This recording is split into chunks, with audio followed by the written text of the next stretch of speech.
La CIA redessine la carte du Maroc, révélation ou provocation. Imaginez une carte du Maroc qui ne ressemble plus à ce que vous avez toujours connu. Ces derniers jours, la CIA a fait un choix inattendu. Intégrer le Sahara occidental à la carte du royaume. Pourquoi cette décision? Que cache cette nouvelle représentation? Et quelles en sont les conséquences? Installez-vous, on vous explique tout. Sur son site officiel, la CIA vient de publier une carte du Maroc où le Sahara occidental est complètement intégré. Une mention discrète, ex-Sahara occidental, remplace les lignes de séparation qu'on voyait sur les anciennes versions. Mais ce détail visuel soulève une question essentielle. Est-ce une simple mise à jour technique ou un message politique puissant?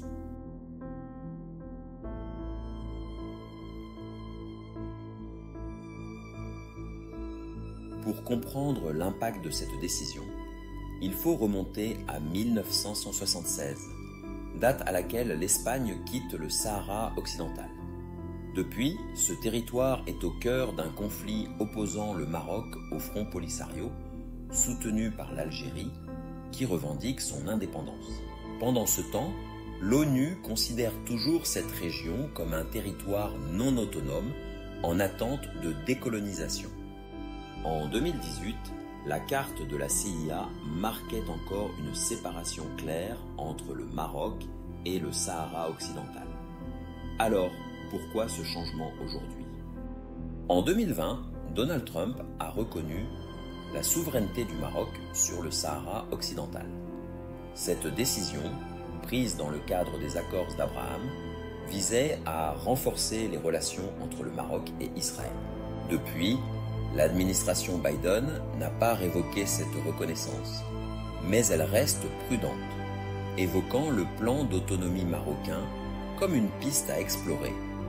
Ce plan, bien que jamais adopté, propose une gouvernance locale sous souveraineté marocaine.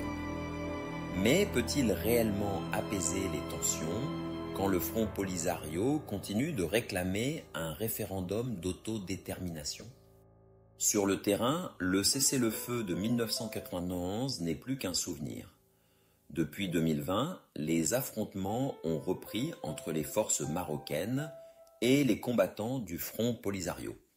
Et dans ce contexte de guerre froide régionale, la MINURSO, la mission de l'ONU chargée de surveiller le conflit, se heurte à une impasse.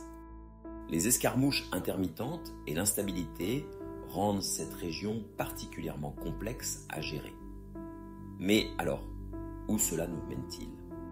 La nouvelle carte publiée par la CIA n'est pas qu'un simple dessin. C'est un symbole qui reflète des choix stratégiques, des alliances et des tensions internationales. Mais ce n'est pas seulement une question de lignes sur une carte. C'est l'avenir de millions de personnes, un équilibre fragile entre la paix et le conflit qui est en jeu.